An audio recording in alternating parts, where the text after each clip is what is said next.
Hello mga paps, usapang sasakyan ulit tayo. Pag-usapan naman natin ngayon ay yung tungkol sa ignition coil. So yung iba sa inyo nakarinig na niyan, no? Ignition coil. So ano nga ba ang ignition coil? So ito po. Ito po yung ignition coil, no? Sa gasoline engine po, no? So ano nga ba ang ignition coil? O ano nga ba ang purpose nito?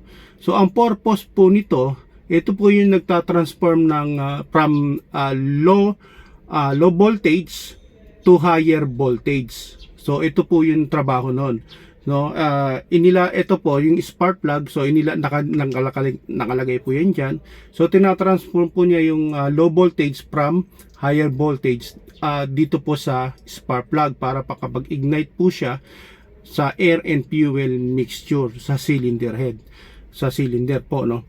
So ito po yung trabaho ng ignition coil. So pag ito po busted, so ano po ba ang nagiging dahilan, nagiging problema pag busted po itong ignition coil? Una po, engine misfire, yung palyado, route idling, yung magaspang ng andar, at saka engine stalling, so yung namamatay na, yung nag-stop na yung engine, no? So yun po ang mga senyales ng not working na ignition coil. At higit pa sa lahat, hard starting. So ito po, nate-test po ito. So ang pag-test po nito sa multimeter tester. So kung nakikita nyo po, ayan, may mga pin po yan, ayan.